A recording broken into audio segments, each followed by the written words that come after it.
नमस्कार दोस्तों। Finance minister Nirmala Sitharaman के ऊपर एफआईआर लॉन्च हो गया है। एफआईआर क्यों लॉन्च हुआ है, इसकी वजह क्या है, इस पूरे खबर में आपको जानकारी देने वाली हूं कि कैसे निर्मला सीतारमण की मुश्किलें बढ़ती हुई नजर आ रही है। दरअसल खबरों की अगर बात की जाए तो बेंगलुरु की एक स्पेशल कोर्ट ने 27 सितंबर को वित्त मंत्री निर्मला सीतारमण के खिलाफ एफआईआर दर्ज करने के आदेश दे दिए हैं। जी हाँ, बेंगलुरु की एक स्पेशल कोर्ट ने यह आदेश दिया है कि वित्त मंत्री निर्मला सीतारमण के ऊपर एफआईआर दर्ज करवाया जाए। वित्त मंत्री पर इलेक्टोरल बॉन्ड्स के जरिए जबरन वसूली का आरोप लगाया गया है। आप समझ रहे हैं, फाइनेंस मिनिस्टर के ऊपर जबरन वसूली का आरोप लगा है और यह आदेश कोर्ट की तरफ से दिया जा रहा है कि आप इन पर एफआईआर दर्ज कीजिए। जन अधिकारी संघर्ष परिषद के आदर्श अय्यर ने बेंगलुरु में शिकायत दर्ज करते हुए केंद्रीय मंत्री निर्मला सीतारमण के खिलाफ कार्रवाई करने के निर्देश देने की मांग की थी। मीडिया रिपोर्ट्स के मुताबिक अगर बात की जाए तो याचिका पर सुनवाई करते हुए अदालत ने बेंगलुरु के तिलक नगर पुलिस थाने में एफआईआर दर्ज करने का आदेश दिया है। अगली सुनवाई 10 अक्टूबर को होने वाली है, जिस पर इस पूरे मामले पर फैसला लिया जा सकता है कि निर्मला सीतारमण को जेल होगी या बेल। जन अधिकारी संघर्ष परिषद ने अप्रैल में 42वीं एसीसीएम कोर्ट में दायर याचिका में केंद्रीय वित्त मंत्री निर्मला सीतारमण, ईडी अधिकारी, भाजपा के राष्ट्रीय अध्यक्ष जेपी नड्डा, भाजपा के राष्ट्रीय नेताओं, तत्कालीन भाजपा कर्नाटक अध्यक्ष नलिन कुमार कटील, बीआई विजेंद्र के खिलाफ भी शिकायत दर्ज की थी। इस पर शुक्रवार को सुनवाई हुई। शिकायत में कहा गया था कि अप्रैल 2019 में से लेकर अगस्त 2022 तक व्यवसायी अनिल अग्रवाल की फर्म से लगभग 230 करोड़ रुपए और अरबिंदो फार्मेसी से 39 करोड़ रुपए चुनावी बॉन्ड के जरिए चंदा वसूला गया है। दोस्तों, आपको बता दें कि केंद्र सरकार ने 2 जनवरी 2018 को बॉन्ड स्कीम को नोटिफाई किया था। स्कीम के प्रावधानों के मुताबिक अगर बात की जाए तो इलेक्टोरल बॉन्ड को कोई भी नागरिक अकेले या किसी के साथ मिलकर खरीद सकता है। योजना को 2017 में चुनौती दी गई थी और लेकिन सुनवाई 2019 में शुरू हुई और सुनवाई शुरू होने के बाद इन तमाम बीजेपी के नेताओं पर एफआईआर जो है लॉन्च करने के आदेश कोर्ट की तरफ से दिए गए हैं। 15 फरवरी 2024 को सुप्रीम कोर्ट ने राजनीतिक फंडिंग के लिए इलेक्टोरल बॉन्ड स्कीम पर तत्काल प्रभाव से रोक लगा दिया था। सुप्रीम कोर्ट ने कहा था कि ये स्कीम जो है इलेक्टोरल बॉन्ड के जरिए चंदा लेने का, उसको लेकर ये पूरी तरीके से असंवैधानिक है। बॉन्ड की गोपनीयता बनाए रखना असंवैधानिक करार देते हुए सुप्रीम कोर्ट ने इलेक्टोरल बॉन्ड को रद्द कर दिया था। ये स्कीम सूचना के अधिकार का उल्लंघन बताया गया। कोर्ट ने एसबीआई और चुनाव आयोग को आदेश दिया था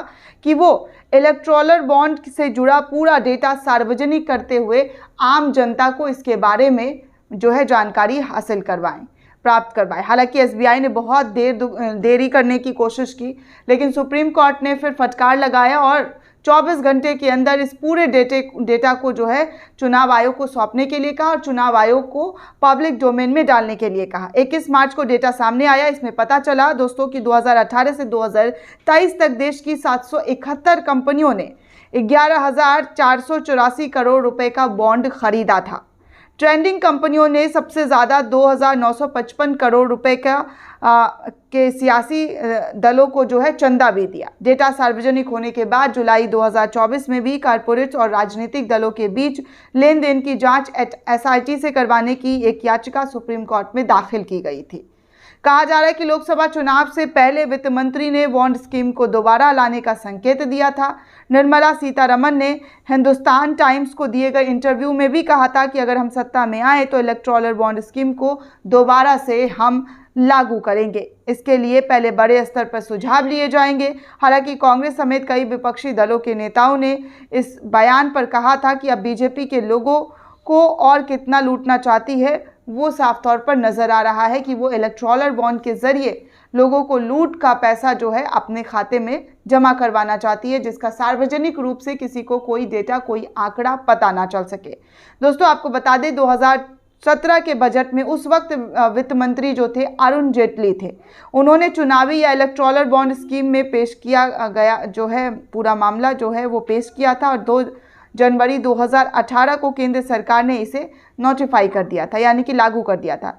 ये एक तरीके का प्रोमिसरी नोट है, जिसमें बैंक नोट भी कहते हैं, जिसे बैंक नोट कहा जाता है, और इसे कोई भी भारतीय नागरिक या कंपनी खरीद सकता है।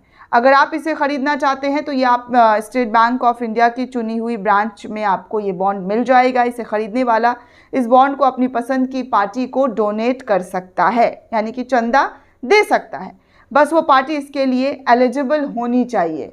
ये योजना 2017 में जो है, इस योजना को चुनौती दी गई थी सुप्रीम कोर्ट में, लेकिन सुनवाई 2019 से शुरू हुई और 12 अप्रैल 2019 को सुप्रीम कोर्ट ने सभी पॉलिटिकल पार्टी को ये निर्देश दिया था कि वो 30 मई 2029 तक एक लिफाफे में चुनावी बॉन्ड से जुड़ी सभी जानकारी चुनाव आयोग को दे। हालांकि कोर्ट ने इस योजना पर अब रोक लगा दी है। बाद में दिसंबर 2019 में याचिकाकर्ता एसोसिएशन फॉर डेमोक्रेटिक रिफॉर्म्स यानी कि एडीआर की रिपोर्ट ने इस योजना पर रोक लगाने के लिए एक आवेदन सुप्रीम कोर्ट में दाखिल किया था।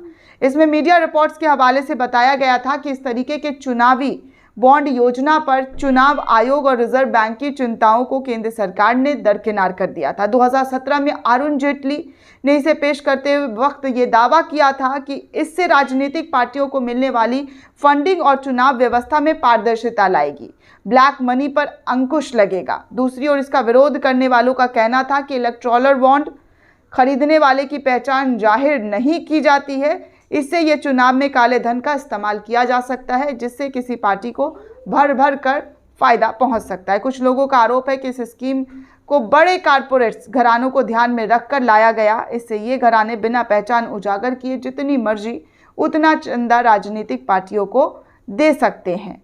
तो इस तरीके की बातें जो है इन लोगों की तरफ से कही गई थी, लेकिन अब ये मामला इतना ज़्यादा बढ़ गया है दोस्तों कि निर्मला सीतारमन समेत जेपी नड्डा और कई बीजेपी के नेताओं के खिलाफ एफआईआर दर्ज हुआ और इस पर सुनवाई भी की जा रही है। हालांकि निर्मला सीतारमन की सुनवाई को लेकर कहा जा रहा है कि आगे जो है अक्टूबर में, जी हाँ, अक्टूबर में इस पूरे मामले पर सुनवाई चलेगी और क्या कोर्ट का फैसला होगा ये कोर्ट 10 अक्टूबर को डिसाइड करते हुए बताएगी कि इस पर कैसे और किस तरीके की कार्रवाई की जानी चाहिए। दोस्तों, इस पूरे रिपोर्ट को लेकर आप क्या सोचते हैं, आपकी क्या राय है, हमें कमेंट करके ज़रूर बताइएगा। साथ ही साथ अगर आपने अब तक चैनल को सब्सक्राइब नहीं किया तो जल्दी से चैनल को सब्सक्राइब कीजिए ताकि हर जानकारी, हर अपडेट आपको मिल सके। धन्यवाद दोस्तों।